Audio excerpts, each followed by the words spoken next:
Start करते हैं economy. Economy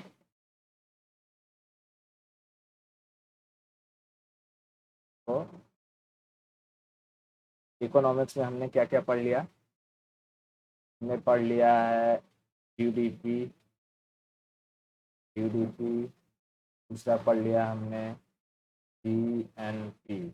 अगर जीडीपी में से मैं डी घटा दूंगा तो क्या बन जाएगा ये? एनडीपी। और जीएनपी में से अगर मैं डी घटा दूंगा तो क्या बन जाएगा ये? एनएनपी। यहाँ डी क्या रहता है? डिप्रिसिएशन। डिप्रिसिएशन। डिप्रिसिएशन को हिंदी में क्या कहते हैं? टूट फूट, खराब चीजें, है ना? जो भी कुछ प्रोडक्ट हमारा क्या हो गया हो, खराब हो गया हो।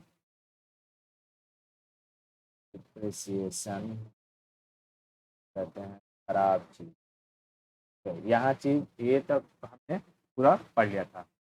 आज हम लोग जो स्टार्ट करने वाले हैं वो है कि नॉमिनल जीडीपी किसे कहते हैं? Nominal GDP, real GDP, real GDP and GDP deflector. GDP deflator. Deflator. ठीक है। ओके। अच्छा, जीडीपी किस चीज से डील करता है? प्रोडक्शन से या सेलिंग से? यानी किस ईयर में कितना प्रोडक्शन हुआ है उसे हम लोग जीडीपी में काउंट करते हैं। ठीक। तो समझ कि तेरी एक कंपनी है, ठीक है, और उस कंपनी में जो ये एलईडीज हैं उनका प्रोडक्शन होता है। ठीक है। तेरी एक कंपनी है और इस कंपनी में किसका प्रोडक्शन होता है? एलईडीज का प्रोडक्शन। इसका प्रोडक्शन होता है इस कंपनी। ये कहाँ प्रोड्यूस होते हैं?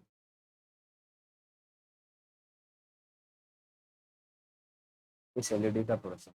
और सपोज कर कि तूने अपनी एक कंपनी जो है 2011 से चालू करी, ठीक है, और 2011 से तूने प्रोड्यूस करना चीज़ों को स्टार्ट कर दिया। ठीक है।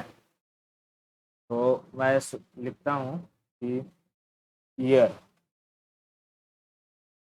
ईयर यानी कब से तूने प्रोडक्शन स्टार्ट करा। तो 2011 से शुरू करता हूँ। 2011, 2012, 2013, 2014, 2015, 2016, 2017। मान ले कि इतने साल तक तूने प्रोडक्शन किया।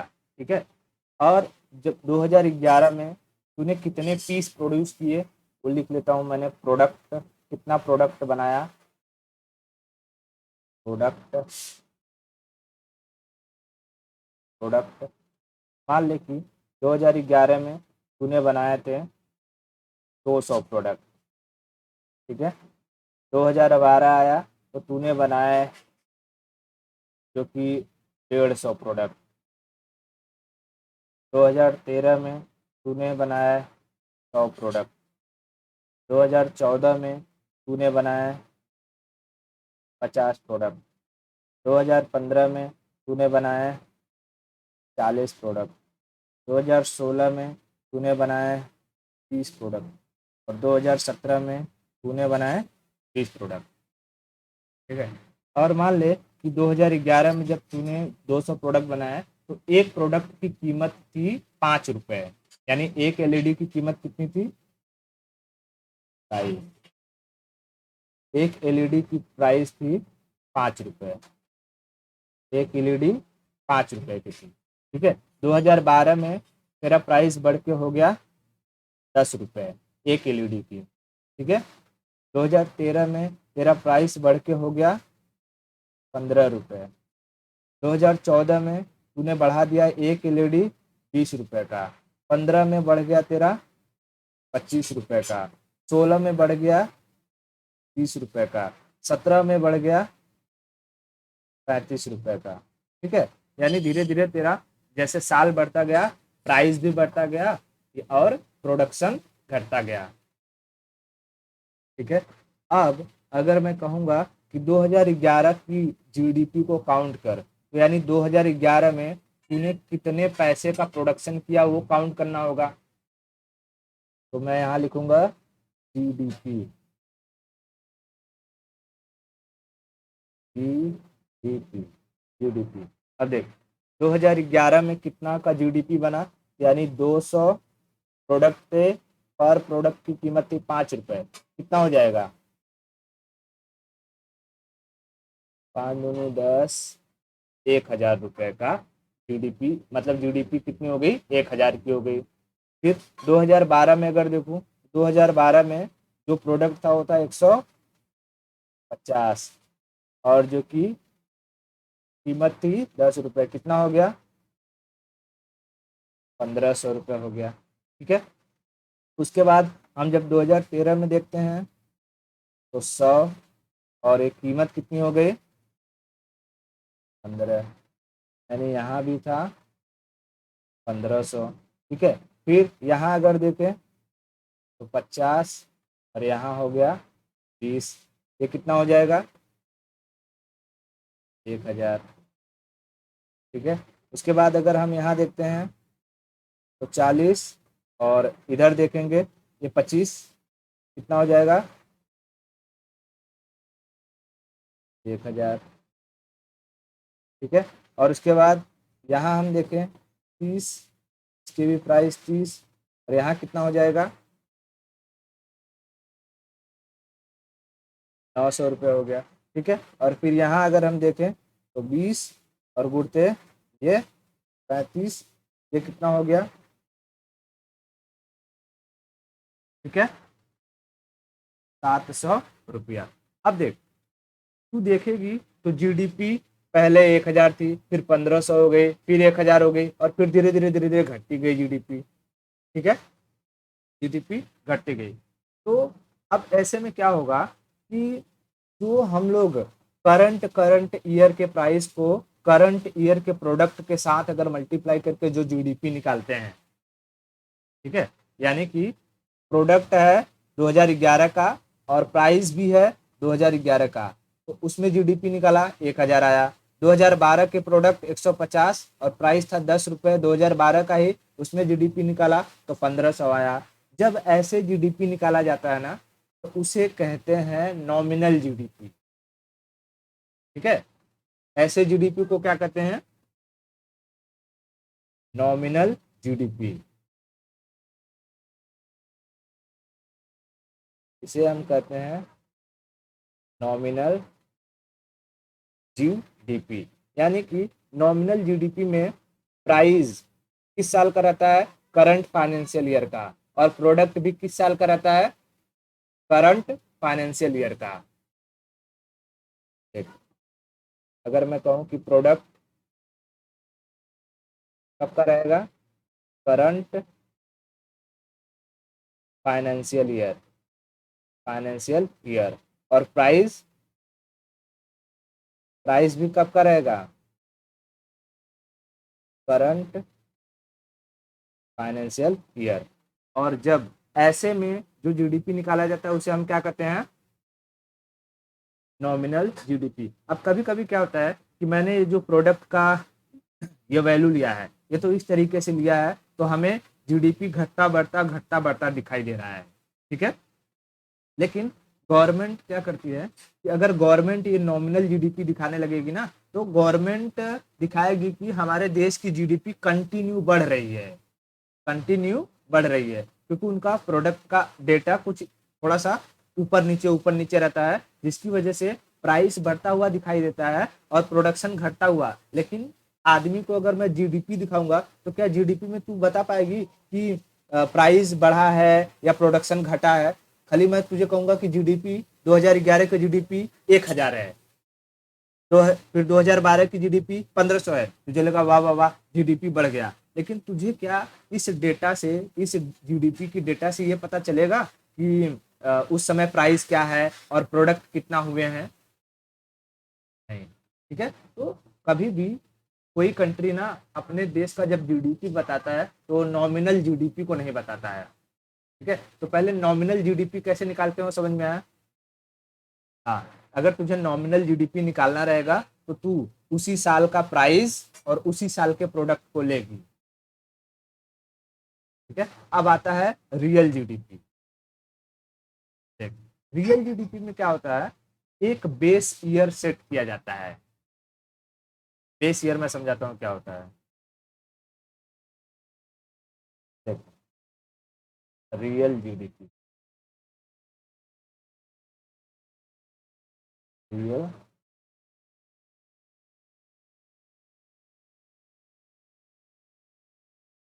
जीडीपी, रियल जीडीपी निकालने के लिए तुझे एक बेस ईयर चाहिए रहता है।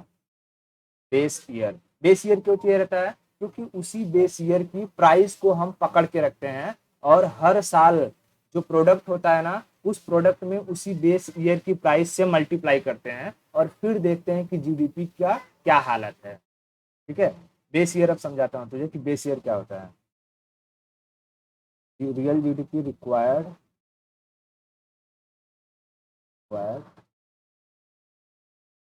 Base year. ठीक, बेस ईयर क्या होता है कि पूरे देश में, जैसे भारत है, ठीक है, भारत,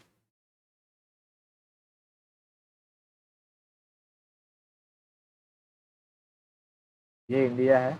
इंडिया में देखा जाएगा कि अच्छा, जब हम आज़ाद हुए तो हमारी आज़ादी के बाद से कौन सा साल ऐसा है जहाँ पर ना ग्रोथ न तो बहुत ज़्यादा हुआ है और ग्रोथ न तो बहुत कम हुआ है, यानी एवरेज डेवलपमेंट हुआ है।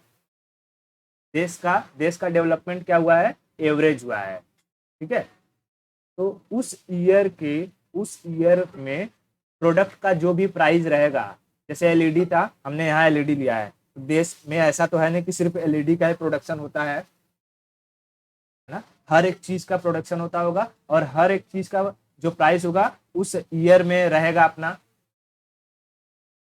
हाँ, तो जिस ईयर देश में न तो बहुत ज्यादा डेवलपमेंट हुआ हो न तो बहुत कम डेवलपमेंट हुआ हो, उस ईयर को हम लोग क्या मान लेते हैं?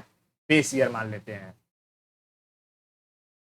हम लोग मतलब गवर्नमेंट बेस ईयर मान लेती है, और भारत का बेस ईयर है 2011-12 फाइनेंशियल ईयर। ठीक है, तो बेस ईयर किसे कहते हैं? बेस ईयर जिस साल देश में एवरेज डेवलपमेंट हुआ रहता है। समझा? Year, average development year, average development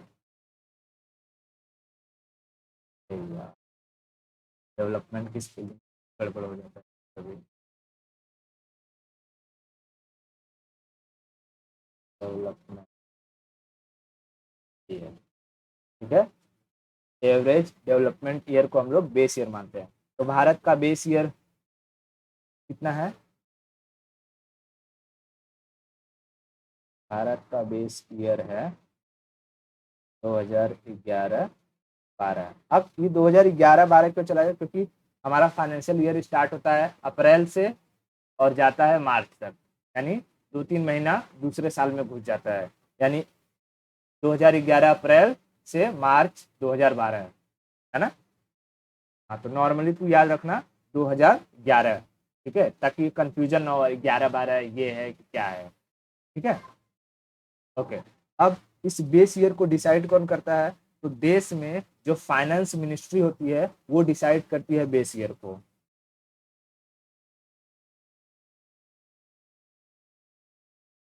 finance ministry,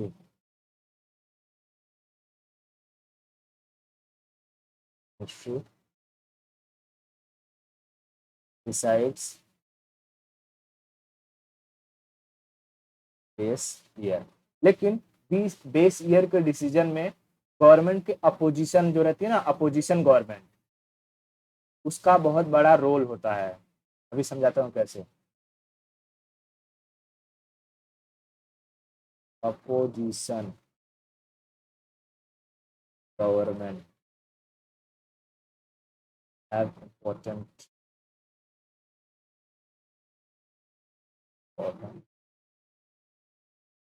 अब देख समझ ले कि जो करंट गवर्नमेंट रहेगी वो क्या सोचेगी कि जनता को हमेशा ये दिखाई दे कि हमारे देश का डेवलपमेंट हो रहा है, हमारे देश की जीडीपी हमेशा बढ़ रही है। उसके लिए वो क्या कर सकता है, वो उस साल का प्राइस ले लेगा जिस साल देश का डेवलपमेंट एकदम कम हुआ होगा और प्राइस एकदम नीचे गिरी रहेगी, है ना।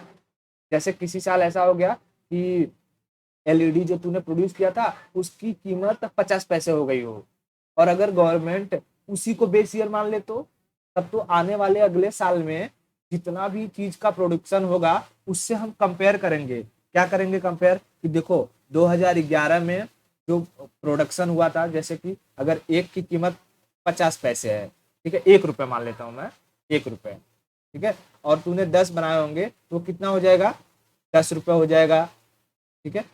फिर 2000 ऐसे ही आगे मान ले कि समझ ले अभी 2022 चल रहा है और 2022 में ये 1 ही रुपया होगा, लेकिन तेरा प्रोडक्ट अगर तूने बना दिया कितना, 15, तो ये तो 15 रुपये जीडीपी हो जाएगा, है ना, जीडीपी 15 रुपये हो जाएगा। यानी तूने जस्ट थोड़ा सा प्रोडक्शन में इंक्रीमेंट किया है, थोड़ा सा प्रोडक्शन में इंक्रीमेंट किया है। और कंपैरिजन कब से कर रही है तू, 2011 वाले से, मतलब जो बेस ईयर तूने लिया है तो उसके हिसाब से, क्योंकि उस साल तो प्राइस एकदम कम था तो प्रोडक्शन चाहे कम हो या ज्यादा हो उससे फर्क नहीं पड़ेगा, लेकिन अगले साल जब प्रोडक्शन थोड़ा बढ़ेगा थोड़ा घटेगा, हमारा जीडीपी हमेशा इंक्रीज होता हुआ दिखाई देगा।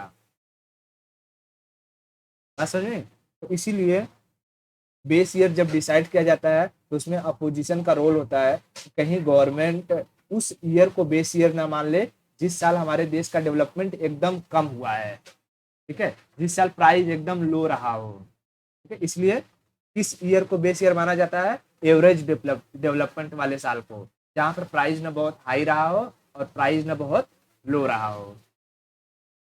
क्लियर हुआ। अब समझते हैं कि रियल जीडीपी कैसे निकलेगा। रियल जीडीपी के लिए मैं यही वाला सेक्शन देता हूं।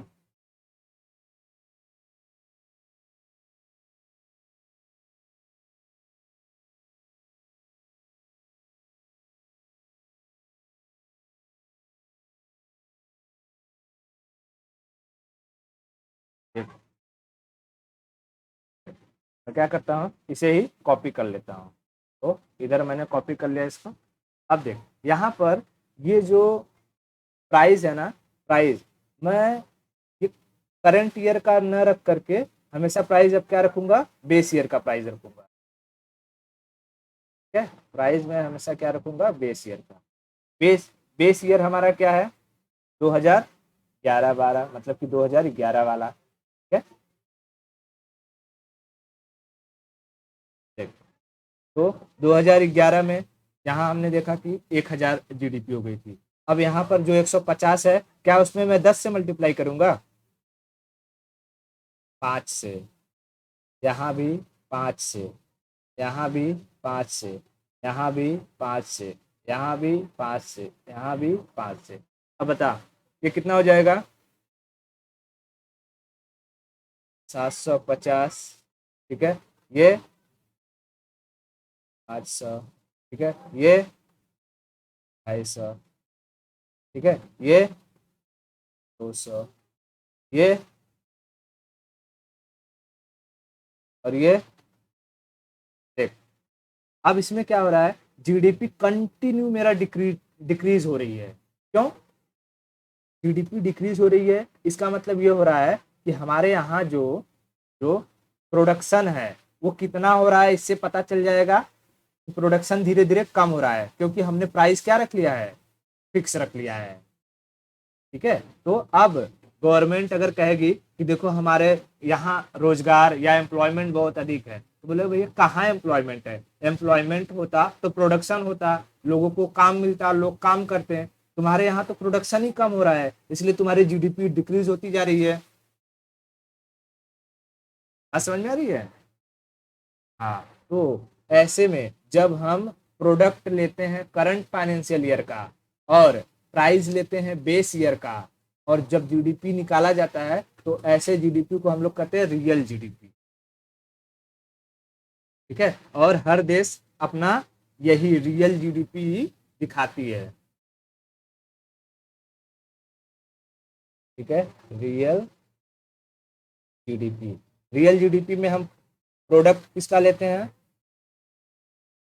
Product current financial year, current financial year का, और प्राइस, प्राइस लेते हैं हम लोग बेस ईयर का। ठीक है, और वैसे में जो जीडीपी निकलेगा वो क्या निकलेगा? Real GDP.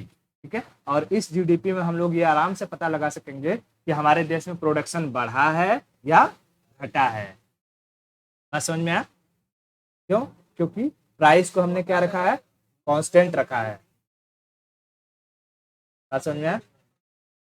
तो प्राइस पूरा कांस्टेंट था, और जो प्रोडक्ट का था, प्रोडक्ट का प्रोडक्शन वो हमेशा यहाँ पे घटते गया है। ठीक है, इतना क्लियर हो गया? ओके। अच्छा, अगर पूछेगा कि बताओ कौन से साल में नॉमिनल जीडीपी और रियल जीडीपी दोनों बराबर हो जाएंगे?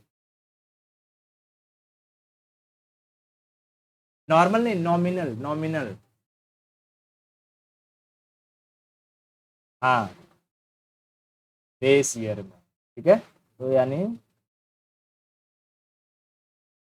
नॉमिनल जीडीपी बराबर हो जाएगा रियल जीडीपी के। रियल जीडीपी के कब? बेस ईयर में।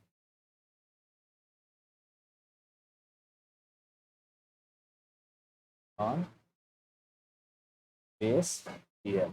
ठीक है, अब देख, हमारा जो ये जीडीपी है वो कम हो रहा है या ज्यादा हो रहा है, हम किसके साथ कंपेयर कर रहे हैं? अपने बेस ईयर के जीडीपी के साथ। ठीक है, बेस ईयर के जीडीपी के साथ। ना समझ में आ गया?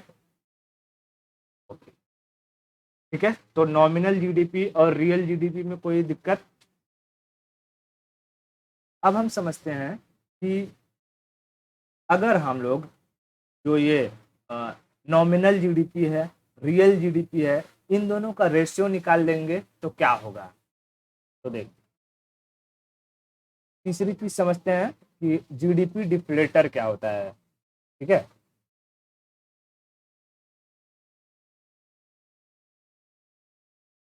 GDP deflator. देख, जीडीपी डिफ्लेटर कुछ नहीं होता है, जो बेस नॉमिनल जीडीपी रहेगा ना, नॉमिनल जीडीपी, तो अगर मैं लिखूँ यहाँ पे GDP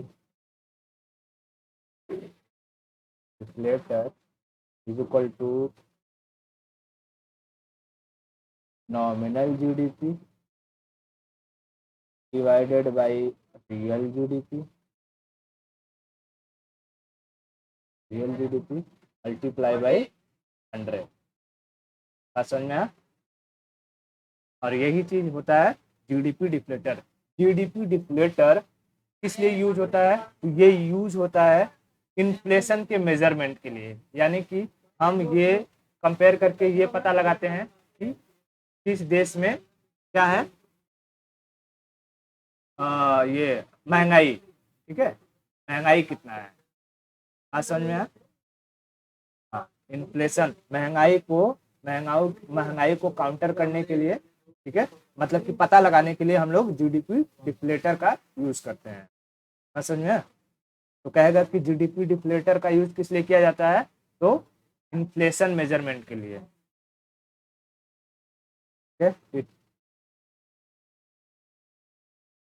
it is used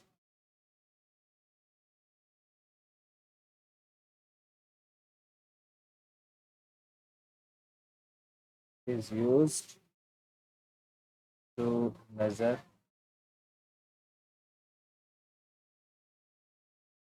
the inflation. Inflation मतलब भाई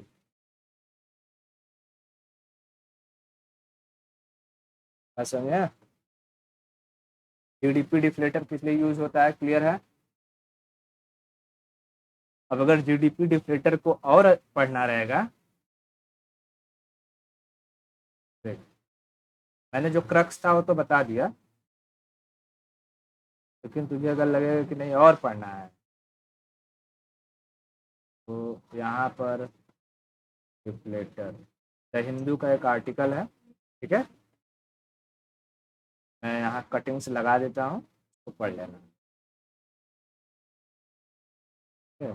ये वही चीज़ लिखा है जो मैंने तुझे बताया है।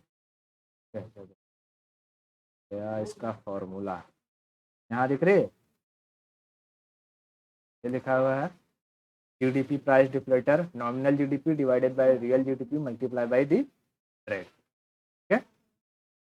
और देख ये क्या करता है, तो पता है